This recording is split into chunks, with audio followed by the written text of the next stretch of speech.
Welcome back, everybody. I was just checking to see if I had my polarizing lens on here. It's been such insanely bad weather that I can't even put a polarizing lens on this. Oh my goodness. So it is May 15th, and it was 39 degrees this morning.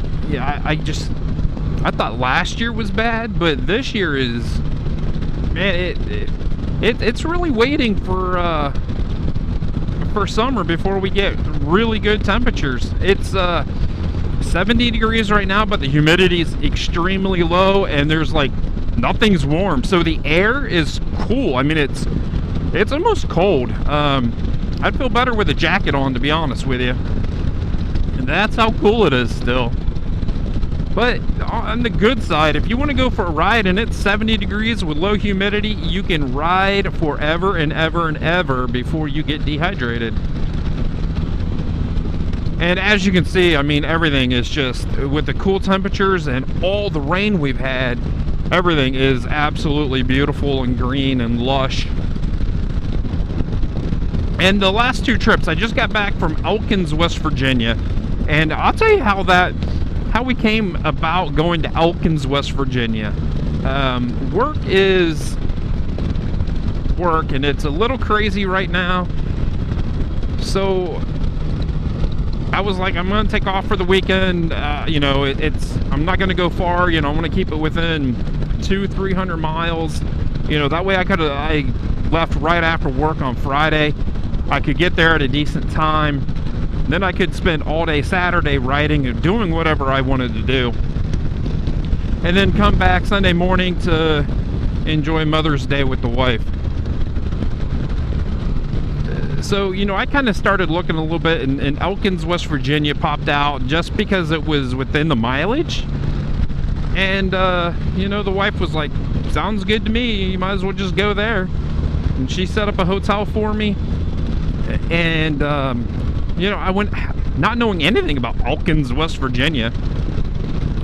And as I was checking in, I was like, hey, are there any decent roads to ride around here? Because I noticed when I was on their website, they had one picture with a couple motorcycles out front.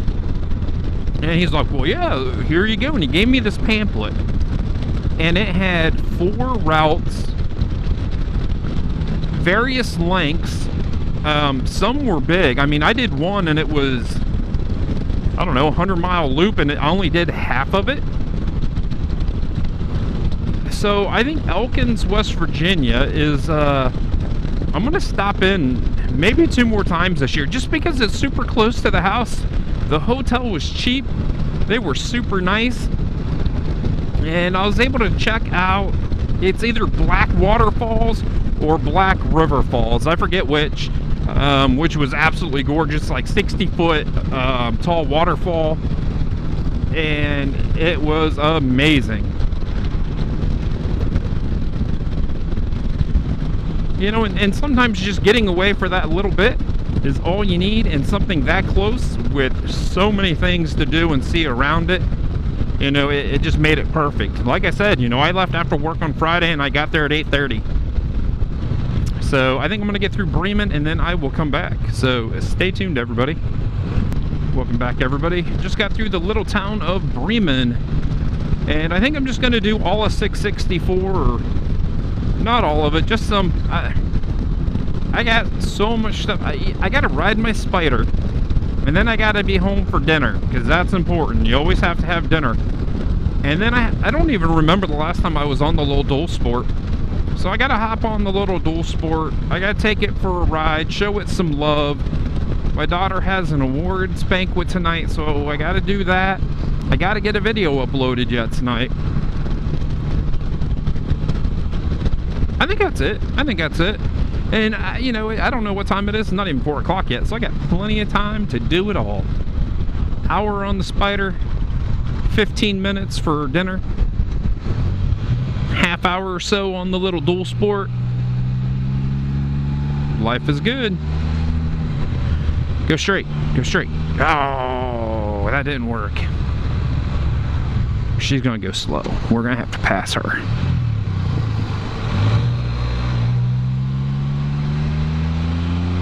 because this road is fun. But they brought the speed limit down. It used to be 55 and now they brought it down to 45.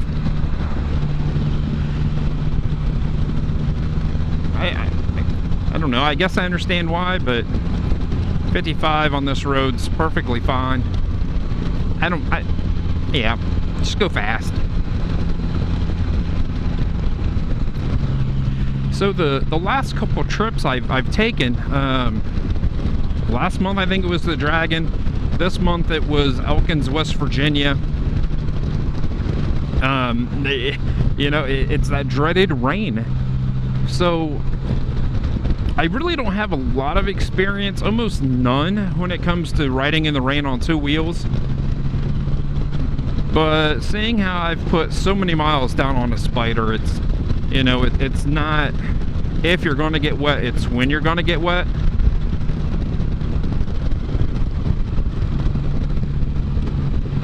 So how I judge how I ride in the rain is, you know, if I'm on the highway, you have to maintain some type of speed so you don't get run over. So I always look at the front tires and the amount of water coming off of the front tires, and I can judge, then it helps me judge, you know, how much water is just sitting on that highway and how fast I feel comfortable to go.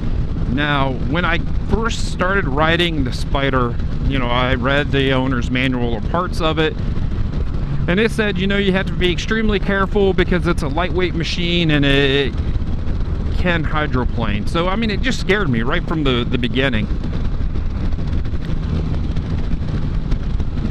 And as I rode and as I got caught in the rain, you know, at first, yeah, it was just little sprinkles, because if it was going to rain, I didn't ride at all. You know, I was just too intimidated, too scared, you know, just because I've never been in the rain before. Wow, they're like slowing down. Boom.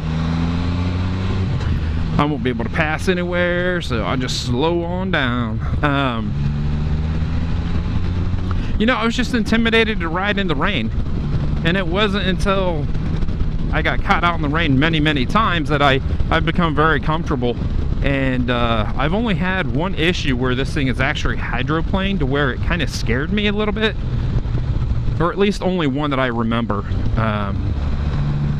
And it felt like the bike, I went into the water and that the bike picked up, turned a little bit, and then it came back down. Well, once it came back down, you know, all the tires are pointed in the wrong direction, but the Spyder corrected itself pretty much. You know, I pointed the bar straight and the little yellow light that says, hey, you're doing something stupid, came on, and that was it.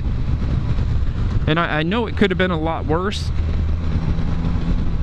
but I mean, these things are an incredible machine, and if you let them do what they're designed to do and you ride within the limits of the machine and the abilities of yourself, oh my goodness, this was not a good time to come down this road.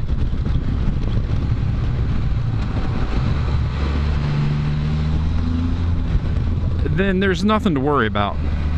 Or maybe not nothing, but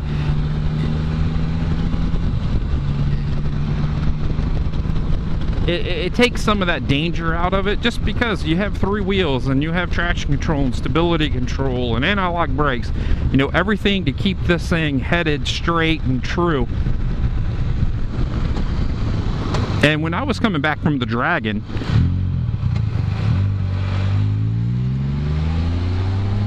there we go, we can go now.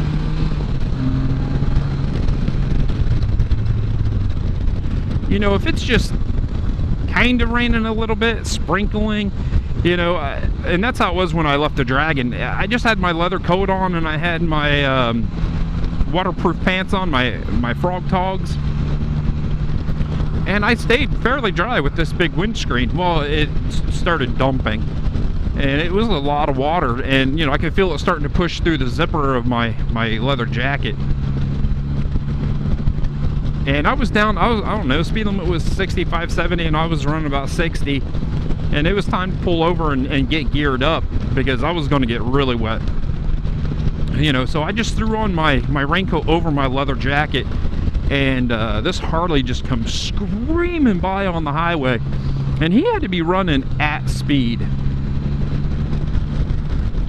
And this might not be the right way to look at it, but in my mind, I'm like, that dude's running at speed on 2 wheels. I should be able to run close to that with my Spyder. And sure enough, you can. I mean, just be aware of what's around you, and take it easy and enjoy the ride. Loosen up on the bars, stay off painted lines, and enjoy the ride. And you know, I was wore out when I got home, but no issues. And then same coming out of West Virginia. I mean, it was no issues at all. The Spyder's an incredible machine. Let it do what it's designed to do, and ride within your abilities, and everything will be okay.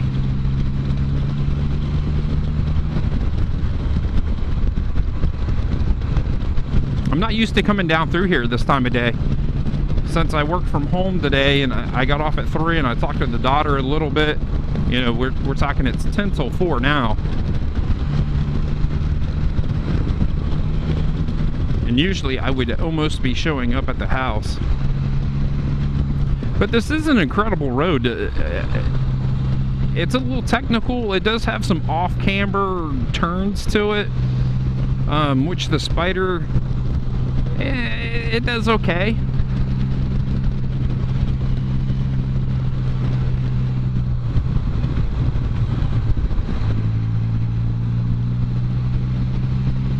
You know, and there's just no places to pass, so I'm not gonna be that person. I would just kind of ride super slow and enjoy the beautiful scenery.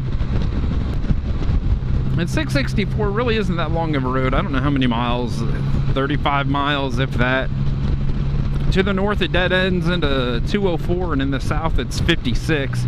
And 56 is probably one of the most amazing roads in Ohio. And I don't know, I think it only goes as far south as Athens, but I know it goes pretty far north to where you're at, like, flat farmlands. And then it turns into a twisty little road, twistier than this road, and it is just amazing to ride.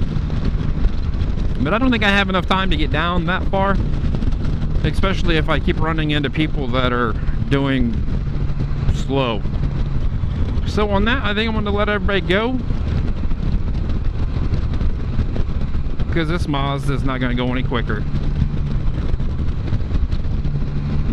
So give me a thumbs up if you like the video. Stay safe, everybody. I'll see everyone in a few days.